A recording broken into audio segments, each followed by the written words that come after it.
Welcome to Cards on Blast. Now, here's your hosts, JT and the Bird.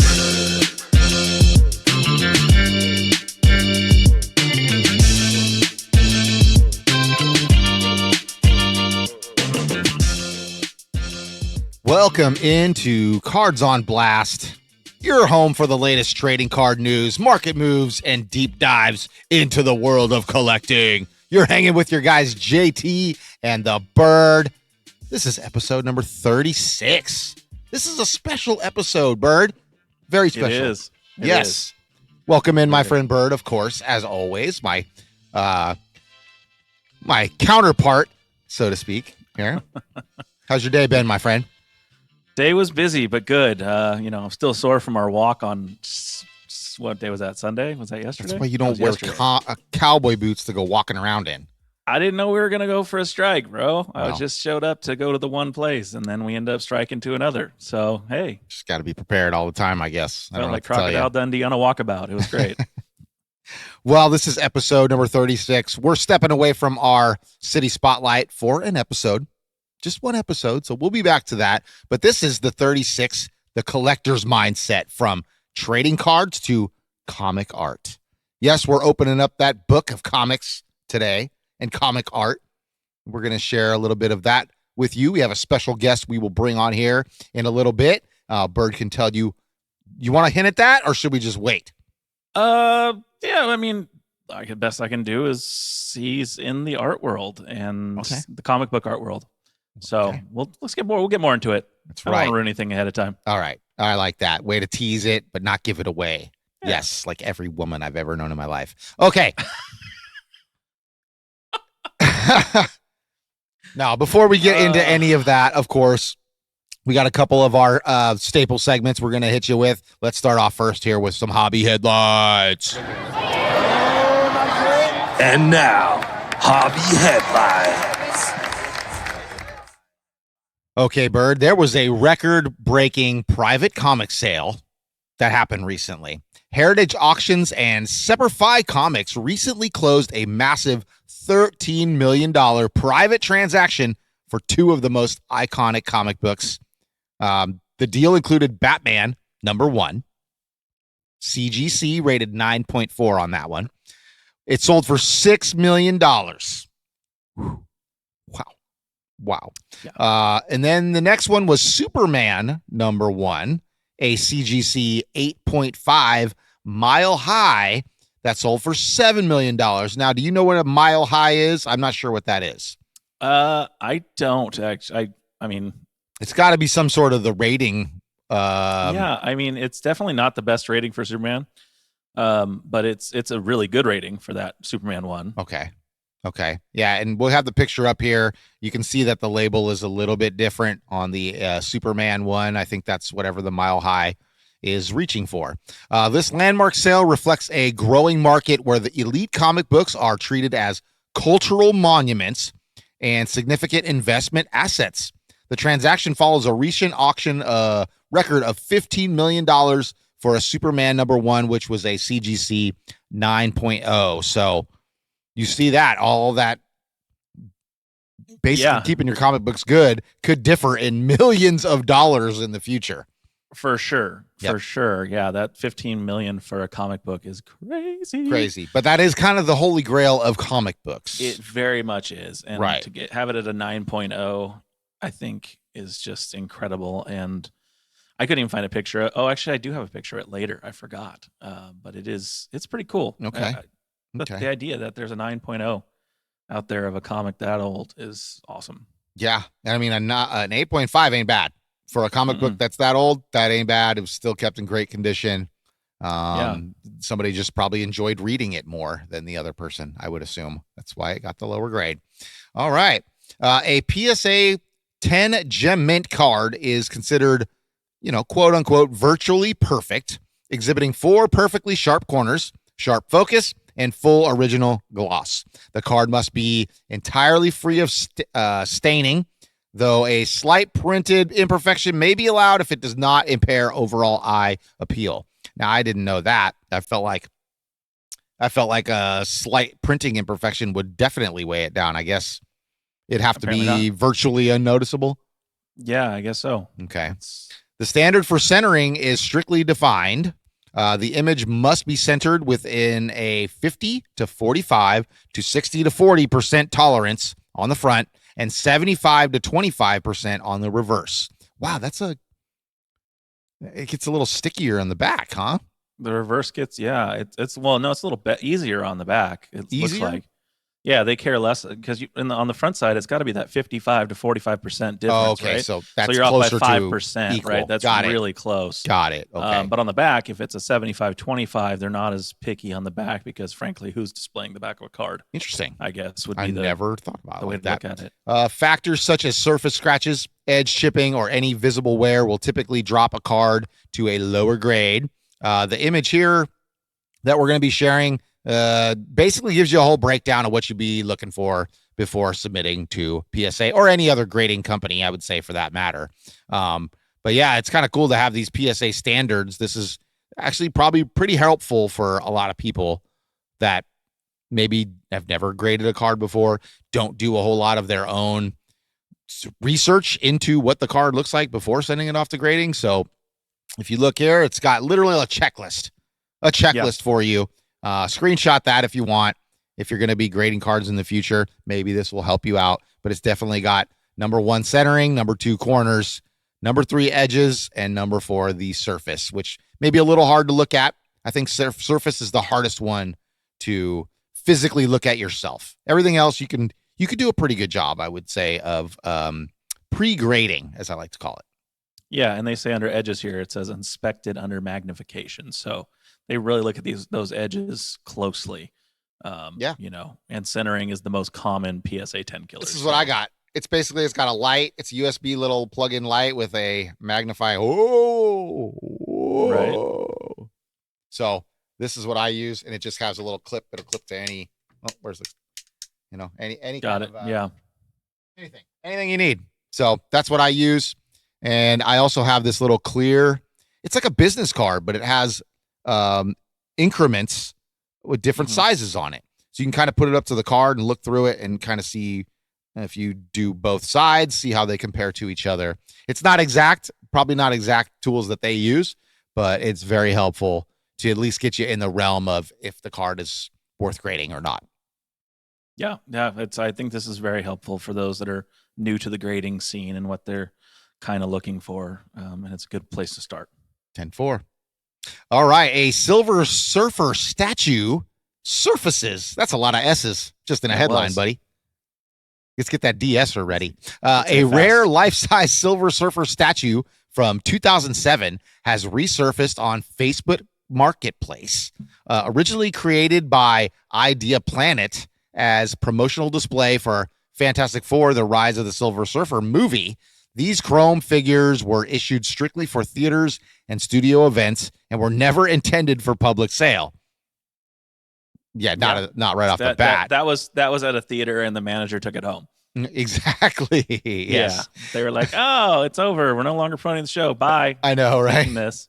While most of these fiberglass and resin displays were destroyed or scrapped after the film's run, this surviving one-of-one scale model remains largely intact. Now, is that one-of-one scale? Does that mean it's like the size Silver Surfer would be? It's actually the size of what Silver Surfer would be. Okay. And, there's an image here that we put on the screen. It is very, very large. Okay, I see that, and I like to put that fact that they put the door behind it. Kind of gives you an idea. Doors are usually about, I think, 7 feet tall. So that shows you how big this freaking thing is. It's almost hitting the ceiling in a regular room. I think right here, it's going to tell you a little bit more about the size of it as you come down. The statue features the surfer in a crouching pose on an 8-foot surfboard. It stands approximately 7 feet tall when mounted on its heavy-duty steel base. So there you go. I think it's probably the same height as that door casing in the background, but the way the picture's kind of taken, it makes it look a little bit bigger. So, and you better have some space in your house for that bad boy. Yeah, because that is a big piece, right? You know what that reminds me of? Just that Big Bang Theory episode where they buy that time machine.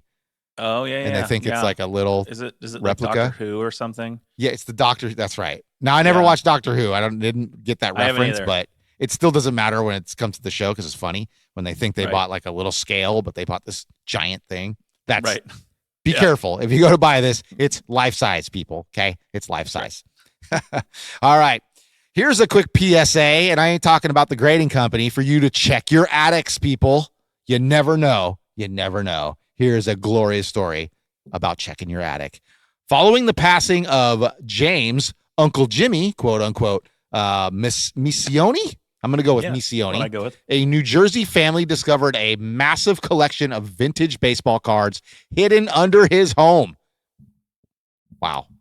While the family initially believed it was an ordinary collection, like probably what my kid's going to find when he finds my stuff, experts' reviews revealed box after box of rare, pristine examples and complete runs spanning decades of baseball history. Many of the cards appeared untouched despite being stored for years in Missione's attic. The collection took nearly a year to carefully sort and auction, eventually totaling millions of dollars in realized value. The incredible find was not the result of a single rare card, but rather a lifetime of consistent care and quiet dedication to the hobby. Thank you, Uncle Jimmy. Yeah, Uncle Jimmy. Amazing. Yeah, you set your family up for a long time there, buddy. And it says down here in the photo that it was a $3 million card collection, $3 million in card collection there. That's just crazy. That is insane. So big ups to Uncle Jimmy. Rest in peace, sir. You did your family well. I think he would have told good stories. I bet you. You pull out one card, he probably got a story for that one card. Right? I'm just talking stories in general. Just be like, that one time when I was, in the Navy. Yep. Something. And I didn't find anything like that when my grandpa passed away. I found a couple cards that he had stashed away. Found that Roger Maris was pretty cool to find. 1962, I think, Roger Maris, and then the World Series ticket, of course. That's probably the coolest thing I found. Cool stuff. I'm glad I'm the one that found it, because my whole family probably would have just thrown it away. Yeah. Like they would have had no idea what it was. So I think it was like him shouting down from the heavens, like, you better find this, kid. You better find this. All right. Bandai's new One Piece anti-scalper rules. You know what, Bird? Since you're a One Piece, at least, I don't know about connoisseur, right? But I think this story belongs under the Bird outpost in the bird nest. I would love to talk about. Dude, this. we need a bird's nest theme here. I would love a bird's nest. That would be amazing. That. Yeah. I'd probably get more room than my own bed at home. So can't confirm that. That's right. But we all know that Pokemon's been getting scalped for a few years now. People fighting in Costco's over Pokemon product. Well, now move over Pokemon, because the newest big scalper situation is One Piece. I just recently saw two dudes brawling inside of a Target because brawling, like literally beating the crap out of each other. Jeez. To get One Piece a drop. And I understand that the cards can be big business and that you can sell them for higher price than what their MSRP is, and you can make some money on them. But we're fighting people, and we need to stop. Now, the parent company for One Piece, Bandai, is doing something about those scalpers, or at least to try and curb the scalpers, I should say. Got it. So now this isn't for every One Piece product out in the world. This is just strictly for their Bandai stores. So there's specific stores that sell only Bandai products. The closest one here, I think, is in San Jose. So there's not a lot of them. However, they do have more product than every other store you're ever going to find, I would assume, in the product. So a lot of people go to them trying to get the One Piece.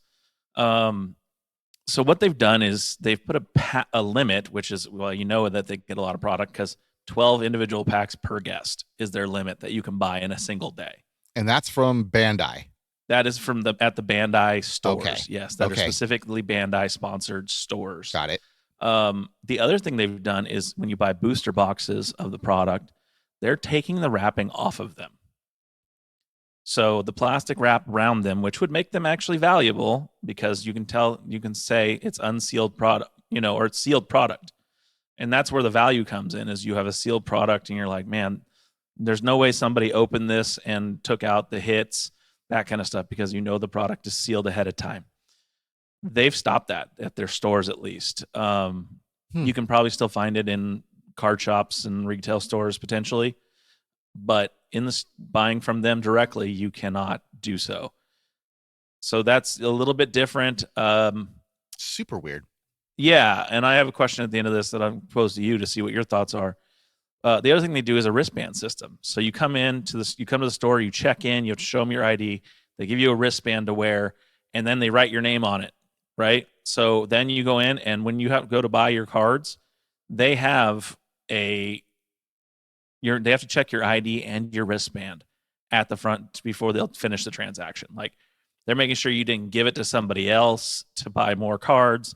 Like, they're serious about not letting people scalp their cards. They want this to be a collector's only product, or players. I'm sure somebody will figure out a way to do it anyway. Yeah, I mean, probably. And then I guess they've had issues with crowd control. So they have people, they don't want you to queue up inside the store. They don't want you to block any business entrances or their entrance to their store waiting for your chance to buy product. It sounds like they're trying the best they can here. It is. They're still trying to give you product, but they're saying, look, you're either part of the game, which is what we want our culture to be, or you're not trying to sell these in aftermarket because you don't have sealed product anymore. And so it's kind of one of those things that, my question is, do you think it's a good policy?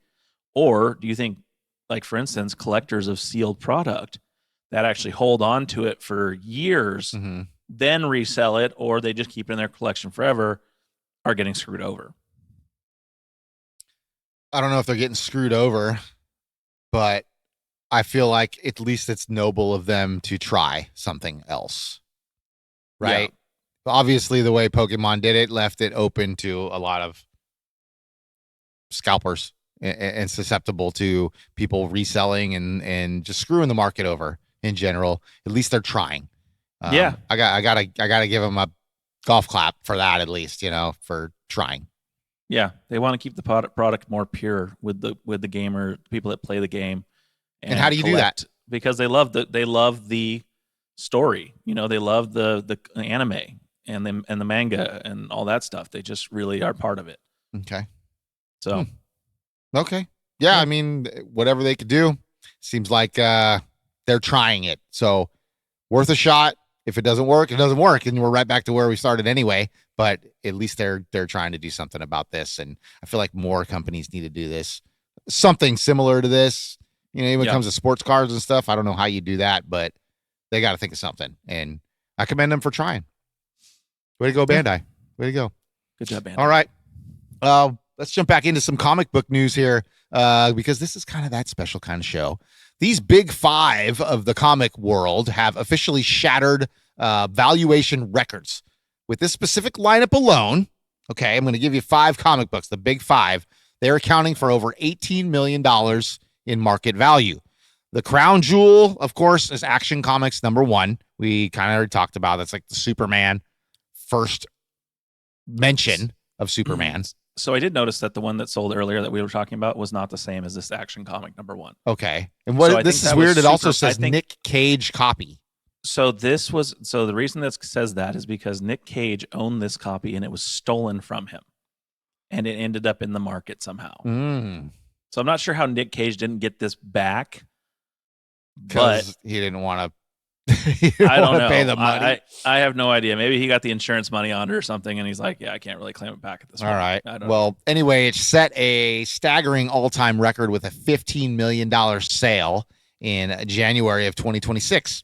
It's joined by a heavyweight Silver Age keys, including Fantastic Four #1, which is a CGC 9.6, sold for $2.04 million, and a high-grade copy of Detective Comics #1, Amazing Fantasy #5, and Incredible Hulk #181. And if we know the Incredible Hulk, that's the first issue that Wolverine was ever in a comic.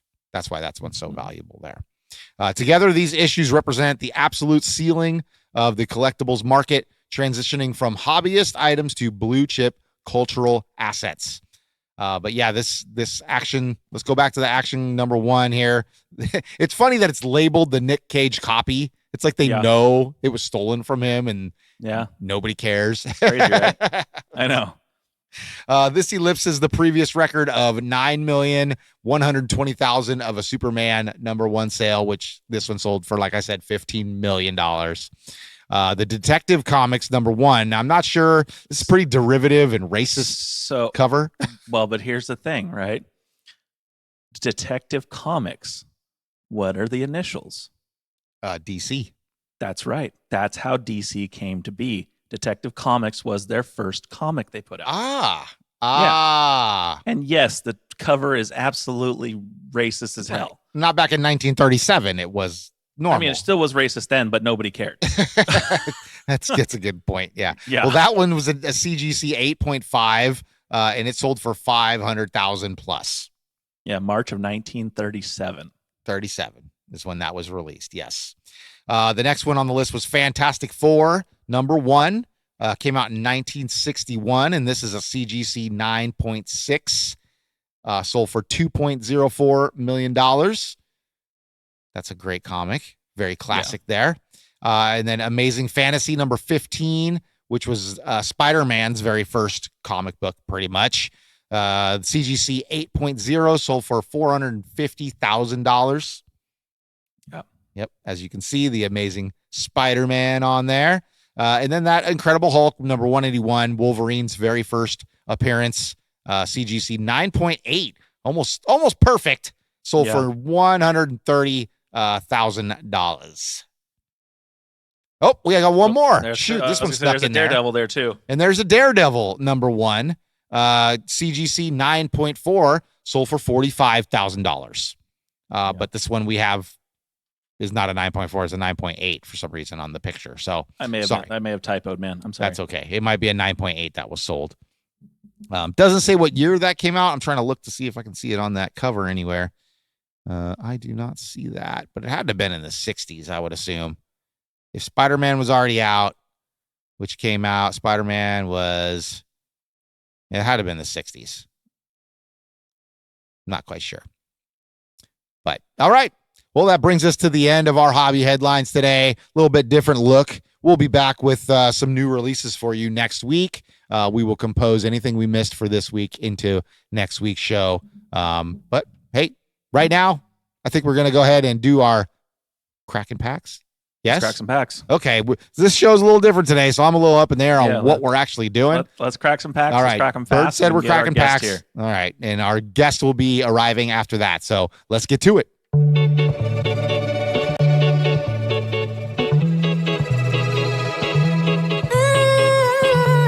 Time to crack that pack, where we open a pack live.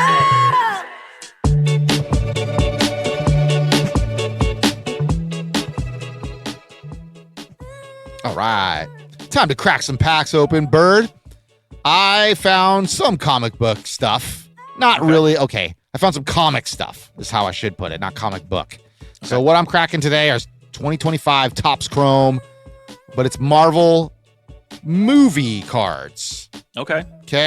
I cracked the rest of this box already. It was a blaster box.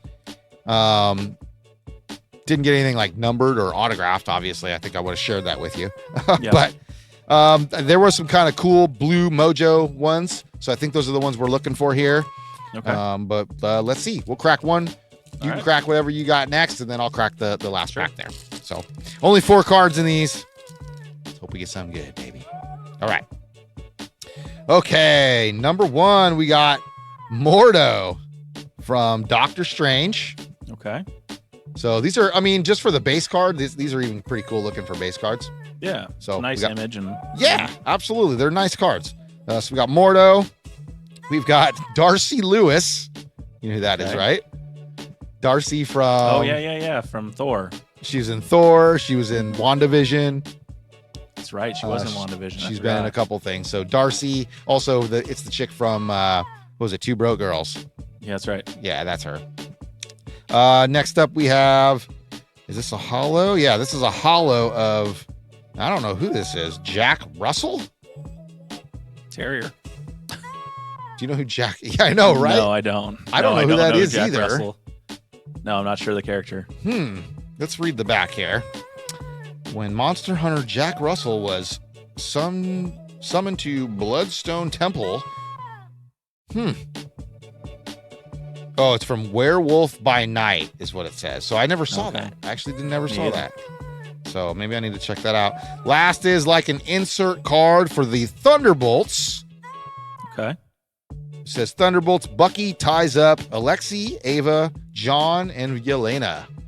So it's just the Thunderbolts kind of sitting around on a table. Yes, that was a meeting of the minds, if you will. Yes. Yeah, the new Avengers, I believe, as they try to call themselves, but they can't because that's trademarked. It's kind of, if you haven't seen the movie, you should see it. It's pretty good. I really like that movie, actually. So, all right. Good, there you go. That's the four I got in there. So I have Fleer Brilliance. It's DC and it's Superman themed, pretty much. Okay. So I got a couple packs of that. Really? So see what I got here. Okay, buddy. How many cards are in that pack? Do you know? There are 5 cards per pack. Okay. All right, and I opened some packs already, and they're behind me, back there. All right, we got the Silver Banshee. We got, looks like a gold Superboy. That's pretty cool. There we go. And then every one of these has a classic covers in it. So it gives you a cover of a Superman. Oh, yeah, I remember those. Okay. Okay. And then I've got something in here that I've never seen, so I'm going to put that to the back. I got a Jimmy Olsen is the other base card in here. Now this one, oh, we got a number. All right, what do we got? We got 270 out of 1938. This is Bibbo Bibowski. Bibbo Bibowski. Yeah. So it's got kind of this. Yeah, it's like the red red shimmer or whatever they're going to call that. Yeah, it's pretty cool. Huh. That's a cool card. All right, Bibbo. All right, let's see your 4. All right, let's open this last pack. Hope we get something good. Let's go. All right. First off, we've got Lee. That's it. L-I, Lee. Okay. And I believe she is from Shang-Chi. I think that's Shang-Chi's mom. Yeah, that is. I think that's his mom. All right, we got Lee. We've got Kate Bishop. Okay. Kate Bishop, the probably new Hawkeye. Oh, yep, she's the Hawkeye. She's in the Hawkeye series. Woke Hawkeye, as I like to call her. Thanks, Disney. We've got one of the blue wave like mojos, and this is of Recorder Vim. Okay. Recorder Vim. All right. Recorder Vim is from Guardians of the Galaxy. Yeah, I was going to say Guest Guardians. Volume 3, I believe. Okay. Yeah, it says like the movie title on the back if you look. Like, see that? Okay. It has like what movie they were in right there, or what this photo was probably taken from. Last card I got is, it's a debut card, and it's a holo of Herbie. Herbie the robot from Fantastic Four on the debut holo. So this one's kind of a little more shiny. Yeah, Herbie was good. That was a good movie. I enjoyed the Fantastic Four. Yeah. It was a good one. All right. Well, my last pack I opened while you're talking because I wanted to. We're a few minutes late for our guests, so I want to pop through it. Okay. So we got base cards. I got Power Girl. I got Cyborg Superman.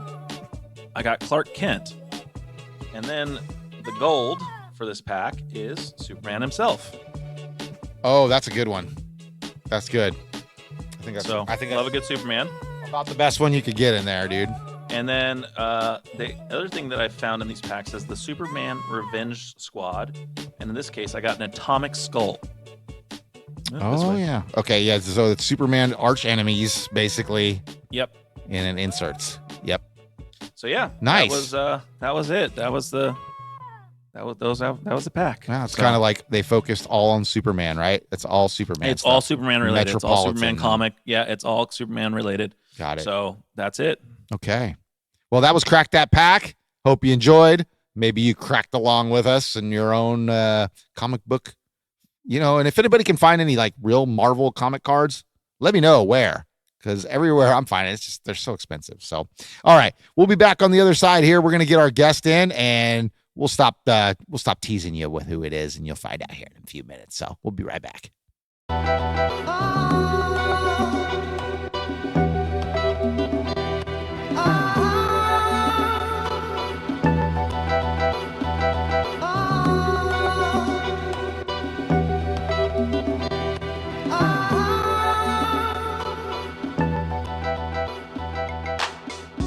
All right. Well, Cards on Blast. We are joined by a very special guest today. He is a former comic book shop owner, a comic art dealer, the owner of Comic Boards Inc., and most importantly, my cousin, Adam. Welcome to the show, man. Thank you so much for taking the time out of your, I know it's a pretty crazy schedule. I think we caught you at a good time. But yeah, how's everything going? Everything is definitely crazy right now. Yeah. We're it's busy season for us, and man, we have a big Kickstarter campaign we're trying to get off right now. We have a book that we're publishing right now, and convention season starts next month, so we're getting ready for that too. So nice. It's a busy part of the year right now. Never a dull moment for you. Yeah. So I know you got some exciting stuff going on that you kind of just hinted at all of it right now, and we'll get a little bit more into it. But before we get into what you're doing now, I'd like to know a little bit about how you're just, I mean, as we all love comic books, your origin story, if you will, right? Because every great superhero needs a good origin story. And I've known you since we were little kids. So your whole life. Yeah, whole life for me. So have you always been a collector, and what kind of things did you collect as a kid? I think it started with Little League, baseball cards. In Little League, you had the Snack Shack, and it was just natural to always want to get your baseball cards and your Fun Dip, at the Snack Shack. Oh, you have to be a kid to do that. Oh, yeah. Back then, that last week I feel like. Right. So yeah, I started with sports cards. I remember, man. Our family. I fell in with Cliff and everybody else as far as being San Francisco Giants fans, being Will Clark fans. That was our guy. We would collect, as many Will Clark cards as we could. I was also big. I tried to be different. I was a big Ricky Henderson fan. So I had my Ricky Henderson collection, and our cousin Cliff had his Will Clark collection, and Aunt Tessie, ended up having her Will Clark collection, and yeah. So yeah, sports cards and Garbage Pail Kids. Garbage Pail Kids were also a big thing back then. Still are now, obviously, but that's when they started. And yeah, cards were definitely the beginning of it.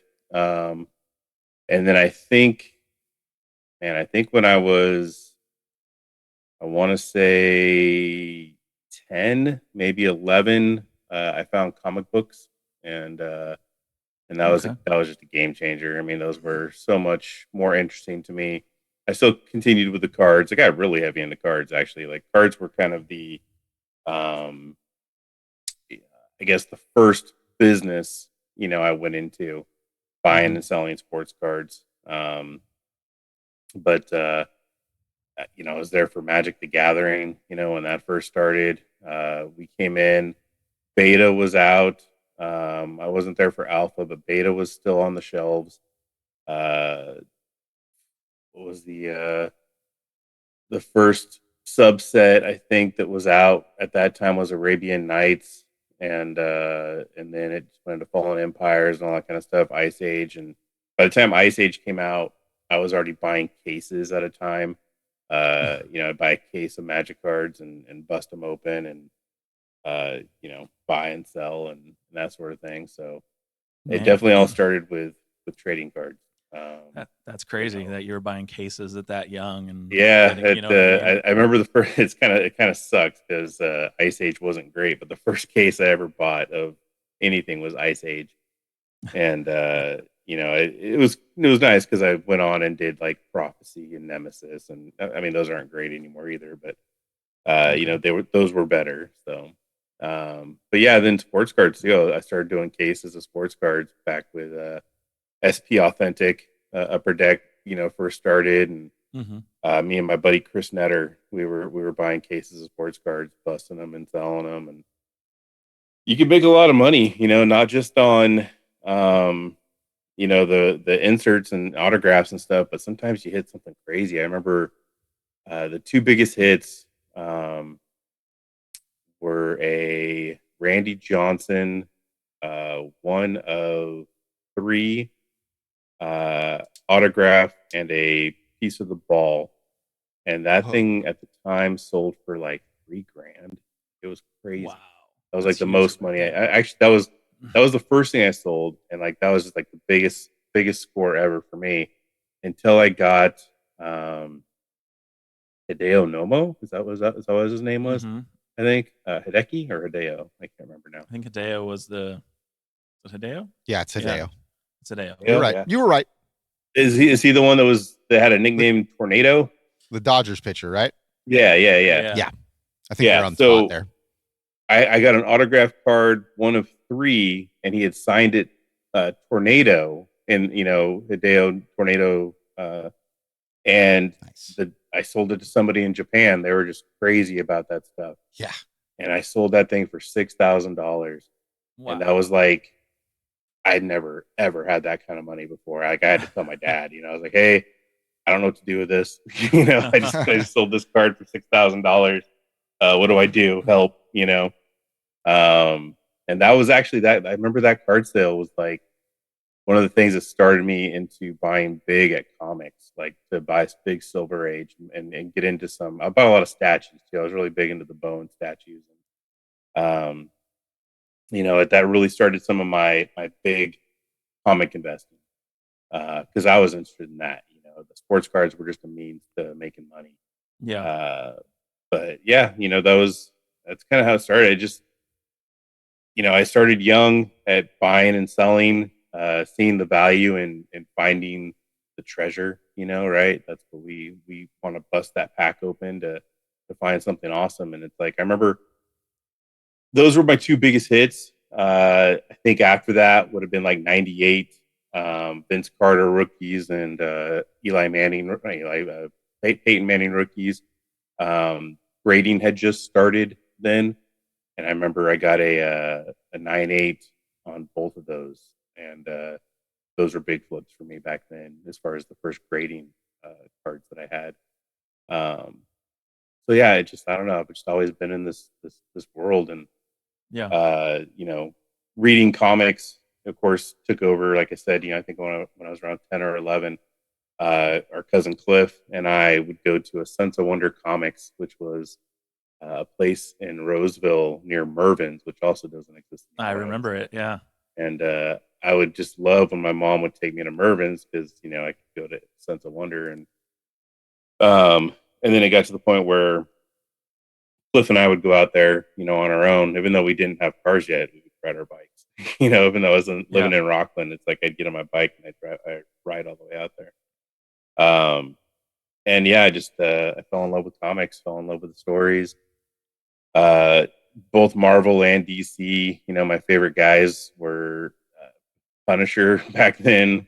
Ghost Rider has always been my favorite, and Superman, of course. And yeah, I just comics have just always been the constant. They've been the thing that I enjoy, and then it just became a love of the art too.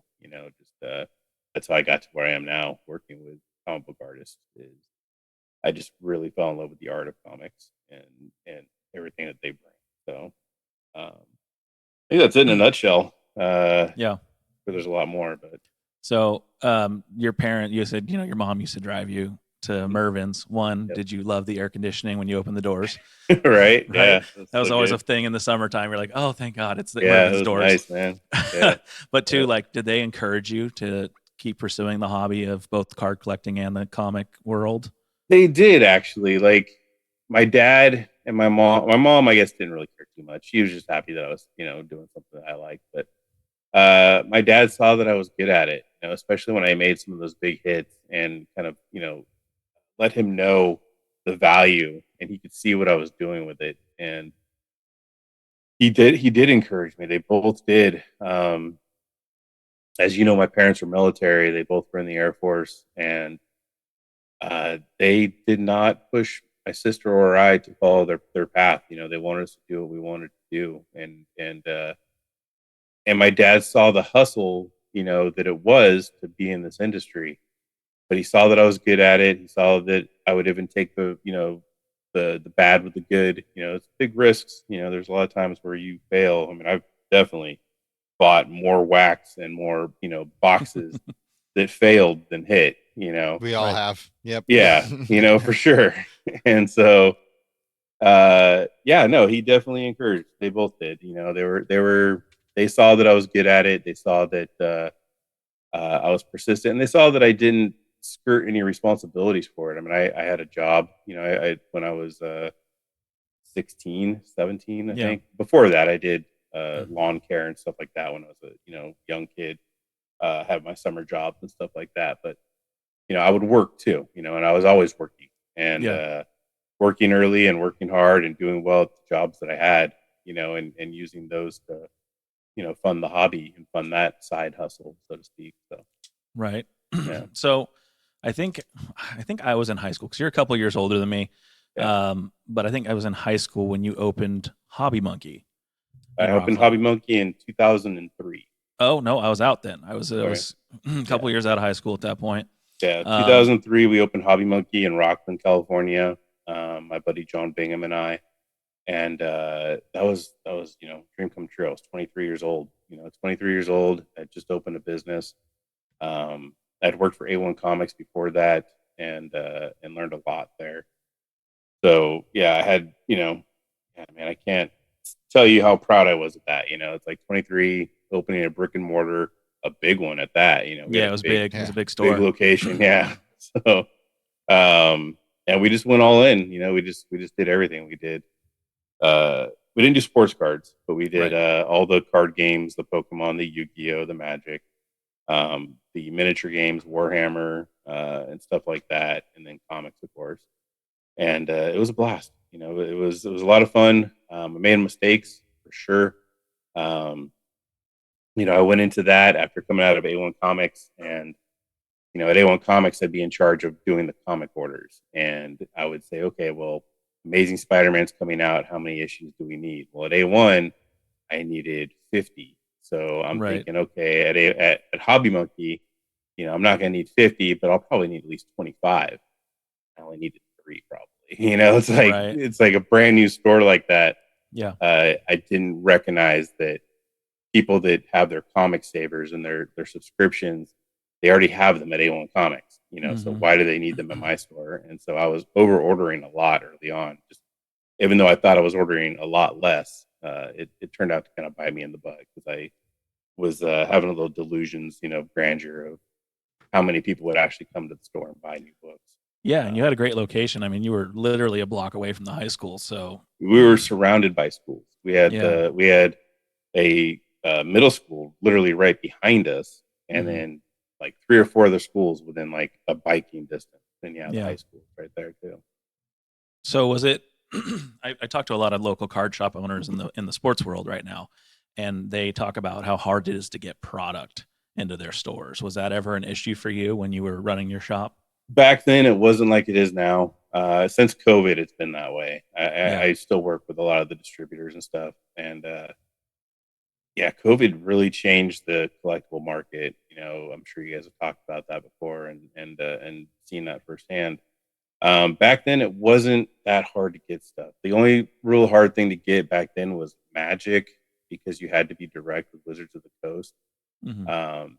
And we were some of the distributors, the local distributors especially, they couldn't get Magic, and so they would actually buy Magic from us to then resell to other stores, you know, they ship to. So no, it wasn't nearly as hard as it is now. I know that wax, I don't think they call wax anymore, I'm dating myself, but you know, packs of cards, Pokemon and One Piece, I know are just, you know, on fire right now and just impossible to get. So it wasn't like that. No, we actually could get pretty much anything we wanted back then. Okay. Now I know this is all off memory and I'm getting older, so I forget these things, but about the same time you started the Hobby Monkey store, you started another project called Comics Boards Inc. And how did that come to be? And tell us a little bit more about what it is and what it was then and what it is now. Yeah, it's actually changed. It was called the Comic Boards originally. That was back in 2002, actually, when I was still at A1 Comics. And what it was then was, I was an aspiring comic book writer. I found a lot of cool artists and worked with, knew a lot of artists just working in that store. And so, we come up with ideas of, hey, let's make our own comic, right? That's the natural progression of what we do in my business.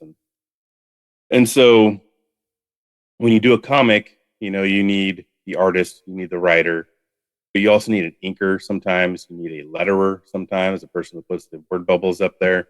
You need a colorist. There's all these jobs that come with doing a comic book that the artist doesn't necessarily want to do. The artists sometimes just want to do the art. They want to do the pencils and not do the inks and not do the coloring. And so we were having problems finding people that would do that stuff. And so my thought was, well, it'd be great if we had a website that people that are in the comic book industry could come together and use that website to see, okay, here's my examples of all my coloring that I've done. Maybe you want to hire me, maybe you want to get together and collaborate. It was basically social media before social media came out. And that was kind of the problem. It was very expensive. I was actually, when you look at the timeline, MySpace had beat me by 2 months. So they were out, but nobody really knew what MySpace was, Damn it, Tom. Right. And so, and I was so focused, excuse me, I was so focused on the comic book, aspect of it that I wasn't thinking outside the box. I wasn't thinking like social network. Social network wasn't a term back then. No. I was thinking of nerd things. I was like, how can we get all these comic book guys together to make comic books? Yeah, I remember the tabs on the side, like you could click into the different categories that you were a specialist in. Exactly. And so it was a social media platform for comic book creators. It cost me so much money. I spent so much money on that website. Back then, a site like that, even now really, but back then a site like that was expensive, incredibly expensive. And I was just hemorrhaging money into it. It had some success. I got invited that year, or so that was 2002 is when I started it. In 2003, comic book companies had already taken notice of it. And at Comic-Con that year, I got invited to the Marvel party, which was a penthouse party. You go up and everybody's there. Stan Lee was there. All the comic book creators were there. Me and my girlfriend at the time, Kirsten. You remember Kirsten? Yeah. We got to go up to that, and it was awesome, and it was great. It was a great experience, and people knew what my site was already, but they didn't want to spend any money. Like I met CB Sobolski. I remember specifically, he's one of the editors at Marvel, and I was talking to him at the party and explained to him what it was, and he's like, "Oh, we know what it is. We've seen it. We've used it." And I was like, "Oh, great. I'm looking for sponsorship." And he's like, "Oh, well, here's my card." Mm-hmm. But they didn't need to sponsor anything; they were getting it for free. So it's like it was just very hard to maintain. Had some great success stories out of it. There's monster artists right now that started at my site. One particular. A guy named James Jean, he's exceeded even the regular comic book atmosphere. He doesn't even do comics anymore. He used to do Fables. He used to do a lot of covers for Fables.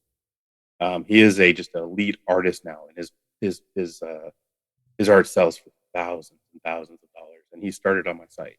That's awesome. Crazy. So people that are currently working in Marvel and DC got their start on my site, which is something I'm definitely very proud of. That's so cool, man. Oh my goodness. And it so then over the years it evolved. The Facebook came out, of course, and then all these other platforms. There's no use for my site really the way that we had it. And so now it's just don't look at my site. It's undergoing another overhaul right now, but it's now transitioned into Comic Boards Inc. The name came from actual comic boards that you would draw on. That's what most artists used, especially back then. Now I would say there's probably only about 60% artists are traditional. Most of them are digital now. Yeah. But comic boards is definitely Comic Boards Inc. is a homage to what I had started back then. Comic Boards Inc. now is a collaborative of artists and basically mostly people I represent and that I sell their art for, that I work with. So that's what it is now. It's a group, it's a studio. We're actually kind of rebranding to CBI Studios next is what we're going to be calling it. But it's still Comic Boards. It's still the Comic Boards, still Comic Boards Inc. But yeah, it's just been, I try to evolve with, what's needed, and, right. Obviously, like I said, with Facebook now, it or any social media site where you can get together and have your own, portfolio of your work. Mm-hmm. There's no need to have a specific site for it. Right. Okay. It sounds like a true origin story for sure. Love it. Love all of that. So, I mean, obviously that's how you kind of got here. Now, our show is more or less card collecting. How would you say the similarities between, the hobby that you're in and the hobby that we kind of cover with card collecting kind of run into each other? I think there's a lot of crossover. I mean, especially with the games, the TCG games, they blend into the media that I work with, whether it be anime or whatever it is. Even Magic has the crossover of people that appreciate the art. There's some phenomenal artists in Magic. That's me, because I don't really know much about the game itself, but I love the artwork. Yeah, you're right. So there's crossover in that. Sports cards, I think just a lot of us grew up doing both. I don't know that there's a lot of crossover with sports cards and comics unless somebody just enjoys both.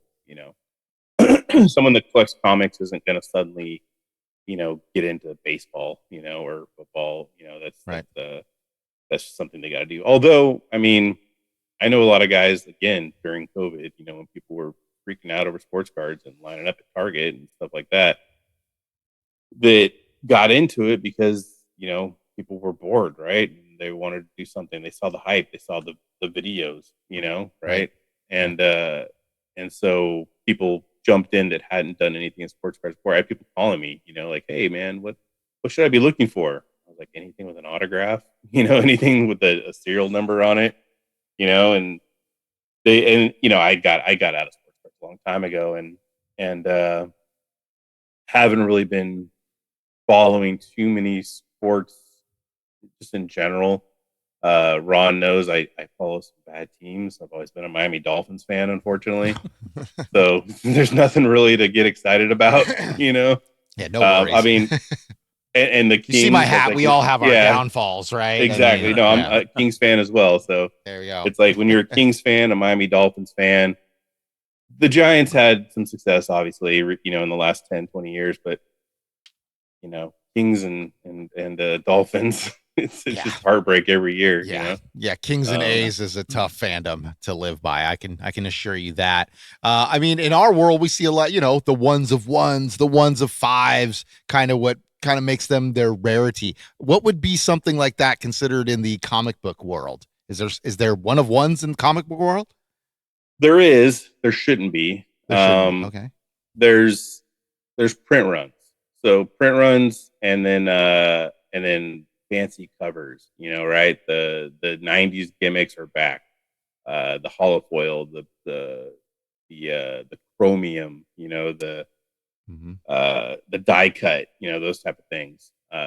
Fancy covers are definitely back. They're doing really well, and they have different things they can do now that are just, mind blowing. Actually, right? We just did some foil covers recently that were unlike any foil covers I've ever seen. They're great. The technology's definitely improved. But print runs is a big thing. So like with the books that we do, Like I have one that we're doing next Saturday. We're dropping a book on another show. Chonko Comics, I think, is the YouTube channel. And that book will be limited to 100 copies. There'll be 100 copies that are available, and that's it. So print run is the one of one. You know, there are comics that are one of ones. I don't agree with those because those are just like, it's different than sports cards. Sports cards can be put into a pack, right? And then it's random. They are doing that now with comics. Honestly, their comics are trying to do blind bags, and it's very successful right now. The blind bag craze is in full effect right now. It's even Marvel's doing it. They have a Daredevil #1 blind bag coming out. Todd McFarlane just did one with Gunslinger Spawn, and in those they'll do sketch covers that have original art on them.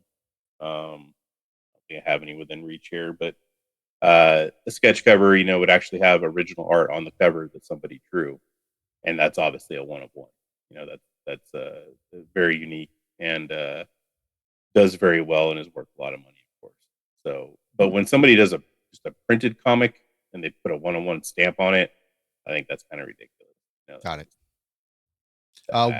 We have, you know, we have the Mickey Mantles, the Babe Ruths. What would you consider to be those kind of people in the comic book world? Like, what's your comp to Babe Ruth in the comic book world? Well, I think if you follow any of the market reports, I mean, you can see very clearly that our Babe Ruths, our Honus Wagners, put Babe Ruth and Honus Wagner to shame. I mean, when you have a, you know, $9 million Action Comics, you know, that just sells at the Heritage auction. We just read about that. Yep. Yeah. Before you jumped on here. Yep. So ours are a little bit bigger, just because of grading, you know, CGC grading and stuff like that. Like if you get something that's 1948, you know, and it's graded in a 9.0, that's insane. I mean, that's like finding a Honus Wagner, you know, that isn't, you know, covered in tobacco or, you know, stains and is complete and has all sharp corners. You know, it's just not going to happen. Right. You know, and so ours are the big guys, you know, the guys everybody knows: Superman, Batman, Spider-Man. Those are the three, you know, and Fantastic Four. Fantastic Four #1 actually does pretty well too. But your Amazing Fantasy 15, first appearance of Spider-Man. Your Action Comics #1, first appearance of Superman. Well, he's good at referencing what we were just talking about, Bird. He's really good at that. We listed 5 cards good job. Previously in our hobby headline segment. And you've literally named off 3 out of the 5 already. Yep. All right. Yep. Yeah. So pretty cool. So you did mention grading, and you know, most of the time what we see is CGC grading comics. Are there other grading facilitators out there that you would recommend, or you think CGC is just kind of the go-to? So CGC is definitely the PSA, right? Because Beckett's gone now, I believe, right? They're owned by PSA. Yeah. Right. They're still there, but yeah, you could pretty much scratch them off the list, I would say, at this point. Right. So now they're doing comics. PSA is doing comics. So Of course. they're new, brand new, like months old. Hard to say if they're going to be good or not. They definitely have a better following than the other one. What is it? CBCS. Yeah. CBCS is the other big one. They're not bad, but they're it's just like anything, right? They were first. You know, it's kind of like when you're the brand that's first. CGC was first. They're always going to be the one that people follow. PSA was first. Oh, actually, Beckett might have been first, right? I think back in the grading days, Beckett was first, I think. And but then they got bought out by PSA, so PSA is going to be the king. But I don't know. It's really no different than Blockbuster and Hollywood Video, right? Like Blockbuster was the first. That's what everybody knew, right? You know, Hollywood Video tried, but they were never really quite there, right? Or McDonald's or Burger King, you know, same type of equation. And so it's like good comp. I think unless there's a huge scandal, there's already been tons of scandals with fraudulent things happening at the PSA, or not PSA, but CGC.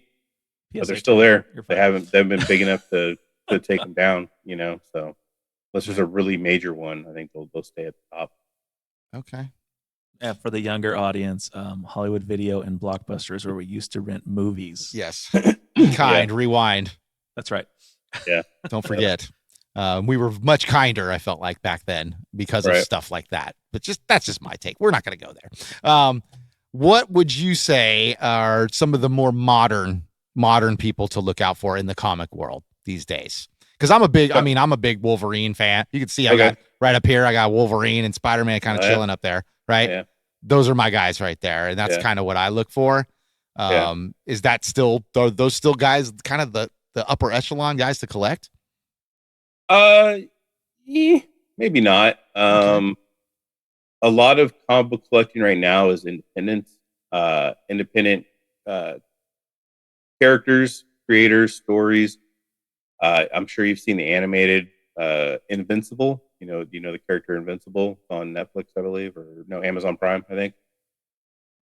Invincible is huge. Invincible is done by Robert Kirkman, who started The Walking Dead. I'm writing that down, actually. I'm going to check that out.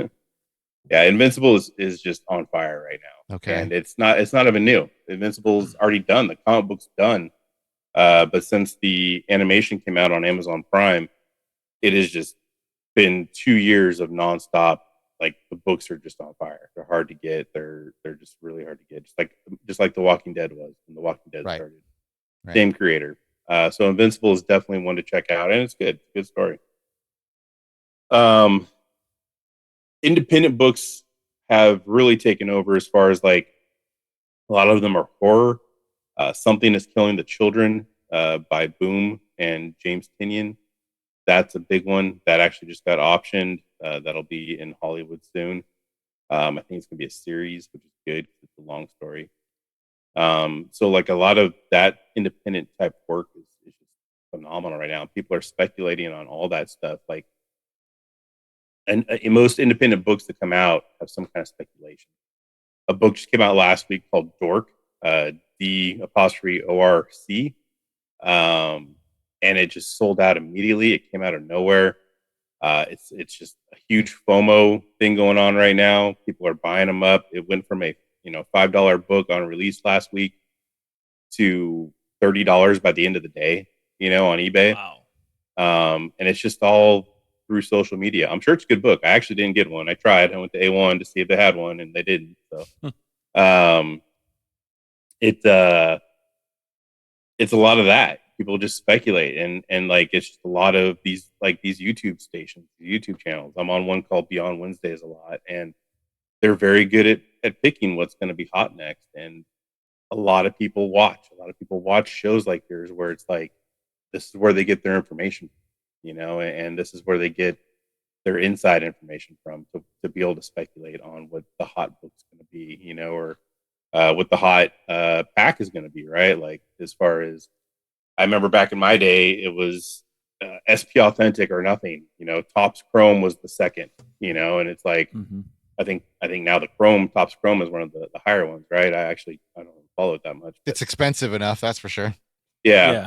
So it's like knowing what that hot set, what the rookie you want is going to be coming out of, right? Right. Same thing with comics. Okay, that makes a lot of sense, actually. Yeah. All right. Just my last simple question, and then I'm going to turn it back over to Bird for some more intellectual stuff, because I'm just the fun part here. That's it. What's your favorite comic book character of all time? If you had to pick one. If I had to pick one, it all comes back to Superman. It's what brought me in, the Christopher Reeves movies. I mean, I'm 47 now, going on 48, and it's like, I grew up with Christopher Reeve Superman, and I definitely, the tagline is, "You're going to believe a man can fly," and I did. I just was just entranced by it, and that's what got me into comics.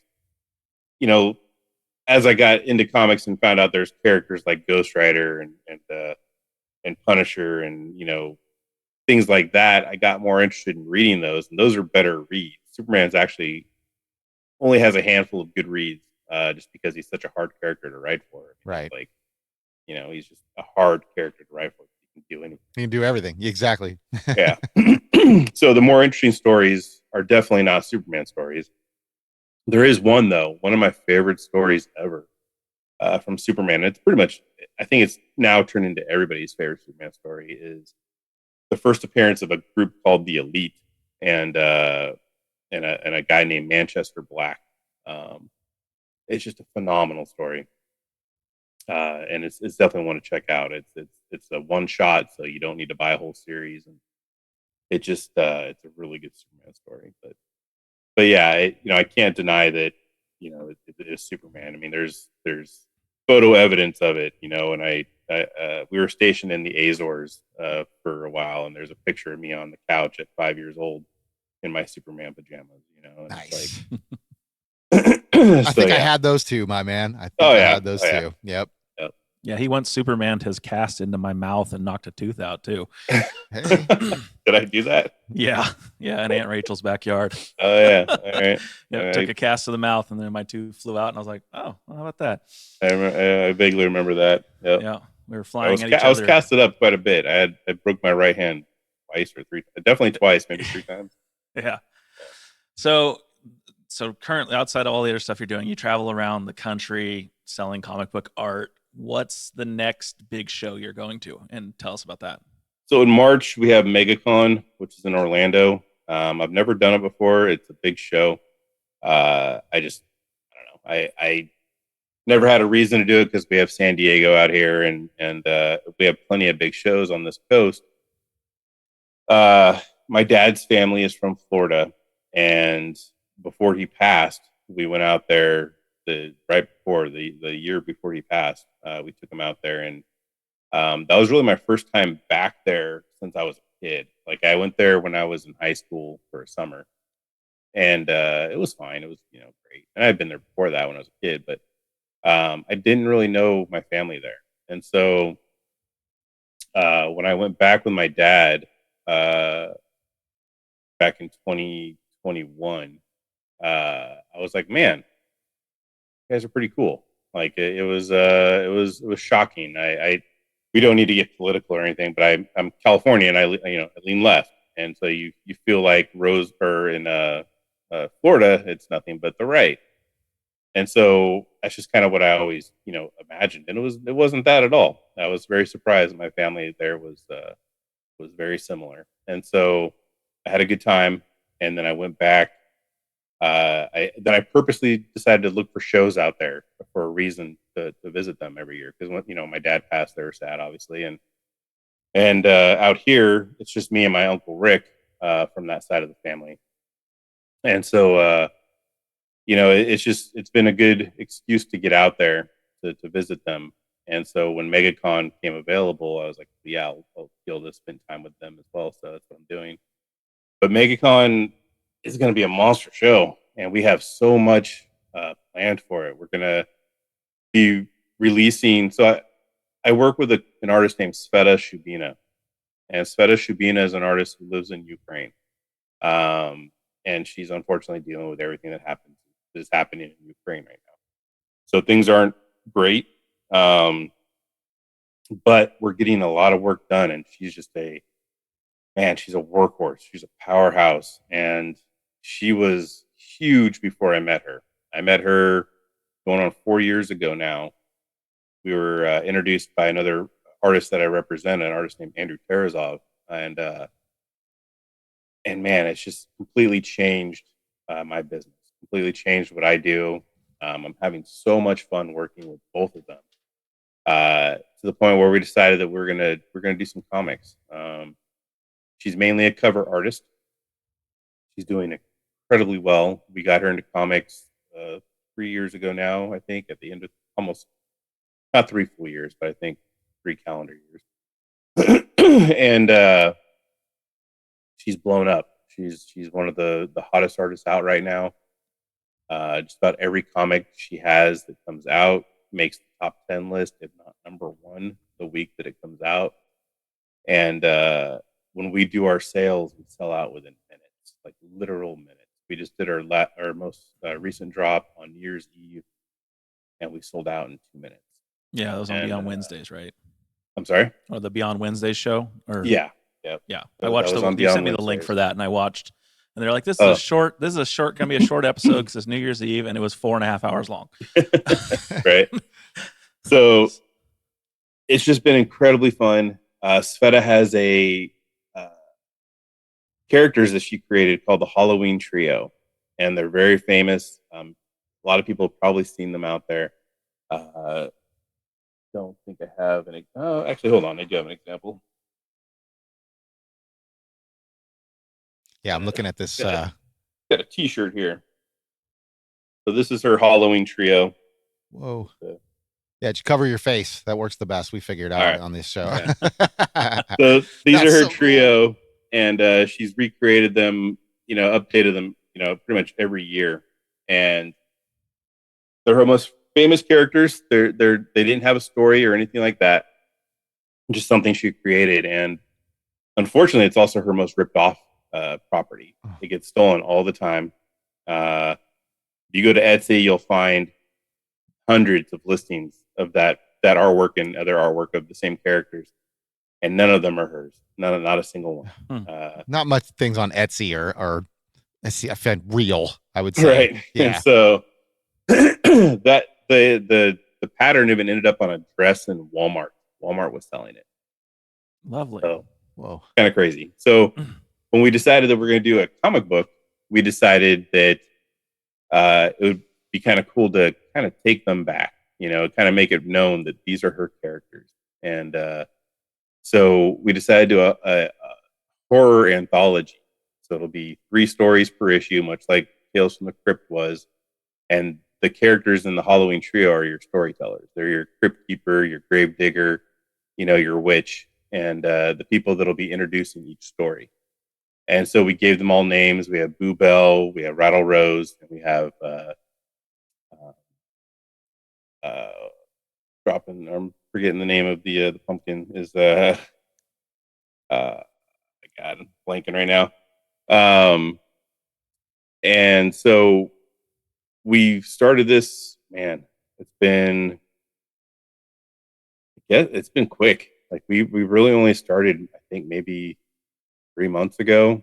And we have the first preview issue that we're releasing at MegaCon. That'll be, and then it'll also launch the Kickstarter on the 25th of this month is the plan. So we're hoping to launch the Kickstarter on the 25th.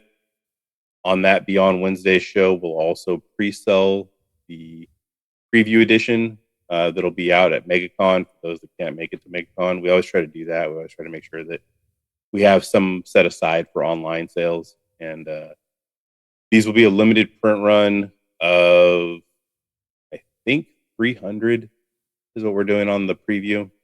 But it'll launch that. And it's just been a blast. I mean, I've had, the fortune of knowing so many different artists in the industry and so many artists that, have followed Sveta and I over the last few years within the comic book industry, that people have just been excited to be a part of the project. They've wanted to be a part of the project, which is great. I'll have my first story in this first issue, actually, as well as a writer. I'd never had anything, I guess, officially published. Over the years, I've been working on the same 2 stories literally for decades. Still working on them, and maybe those will be out someday. But I realized with this, these are just 8-page stories, and for whatever reason, that just became so much less scary to me. To be able to just do 8 pages. I was like, I can write 8. I feel like I can write a good 8 pages, and I feel like I have. I feel like I feel like the story that I've done 2. I've done one for issue 1, and I believe the other one will be in issue 3. And the artists that I'm working with make it so much easier to do. It's like I have a lot of fun working with these artists and asking them their opinions on, hey, how would this look? I'm not the type of writer that's like, it has to look this way on this page at this panel. I believe in the artist. The artist is going to tell me what's going to look better. For that one, I'm working with an artist named Gabriel De Caro, and he's in Italy, and he's just phenomenal. His art is just so good, and I'm so excited to see my characters come to life, through his art. I mean, it's just crazy to see that.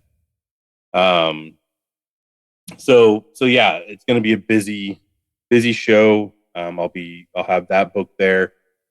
I'll also have a book called Curse of Cleaver County that's done by Garrett Gunn, and he and I have been collaborating for years.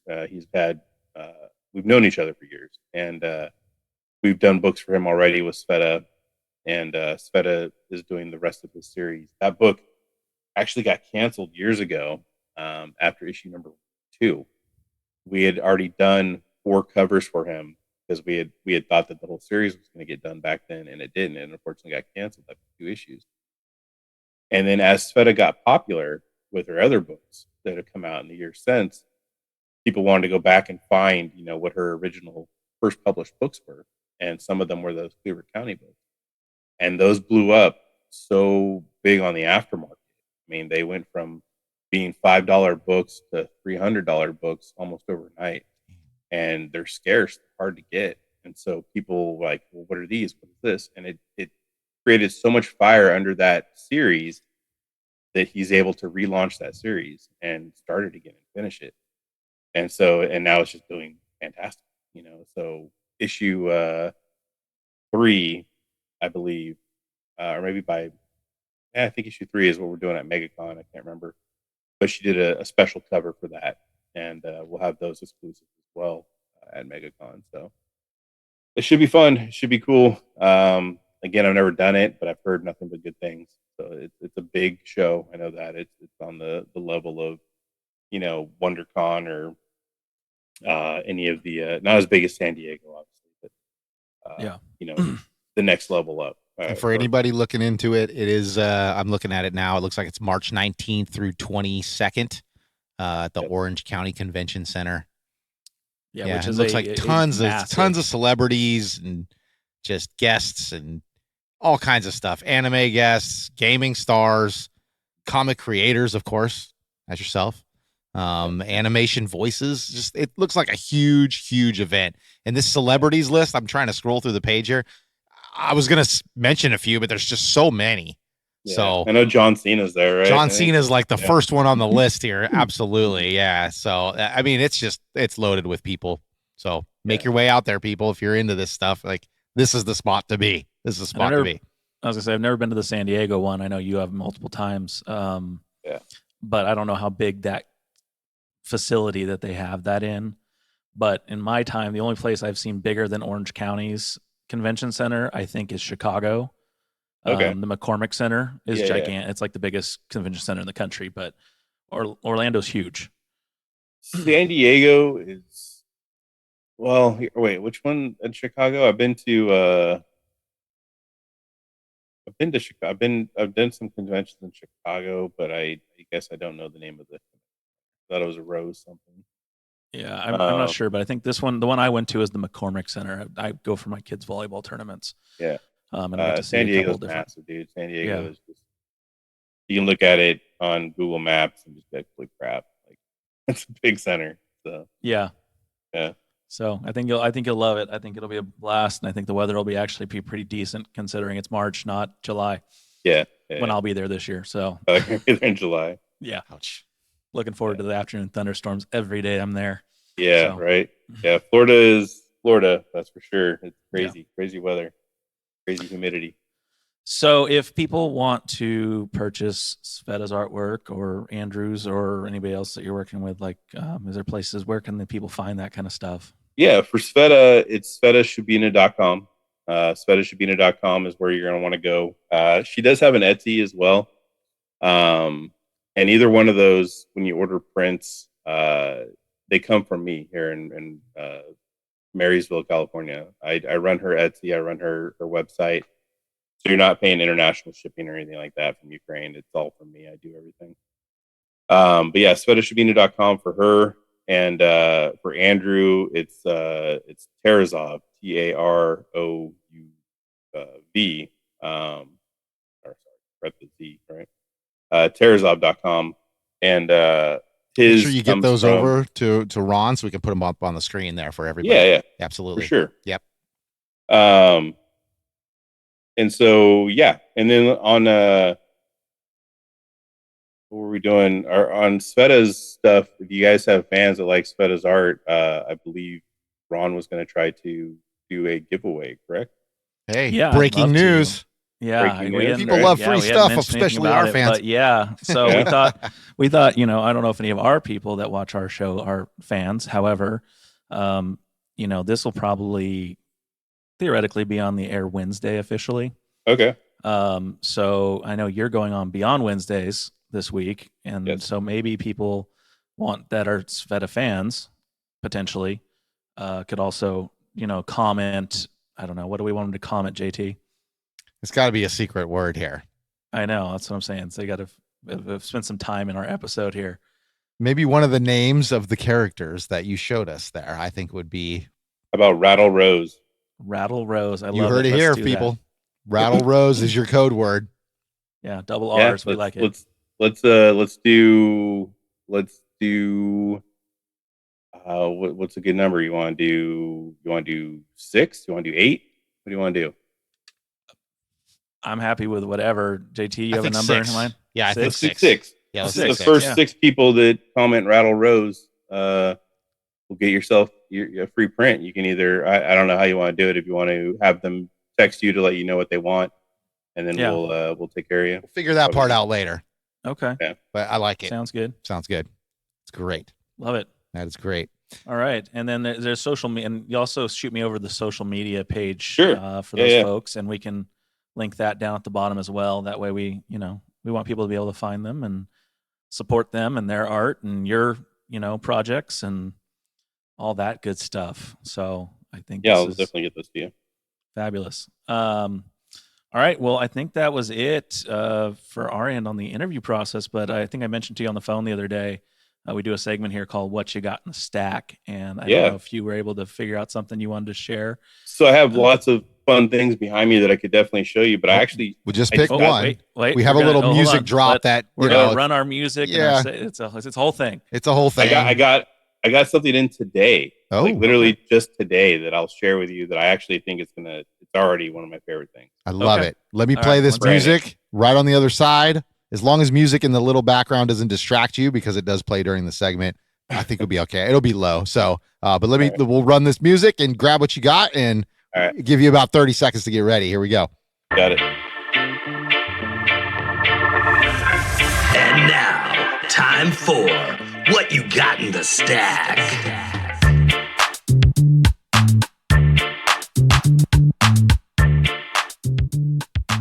All right, Adam, you are the star of today's show, so we're going to have you share what you got. I got a couple things I could share, but I feel like it's just not going to live up to any kind of hype that you got, buddy. So go ahead. Take it away, my friend. All right, so this is comic book related and music related. You're hitting my heart. I love it. I'm a child of a fan of the 90s music, so I'm a grunge kid. Pearl Jam.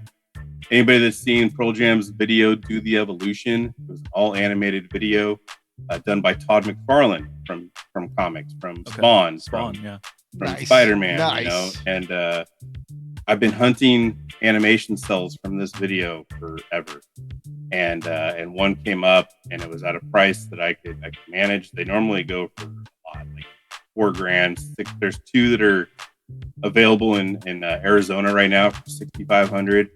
So they're tough to get. Okay. This one came up. This one right here. From a lot of glare, huh?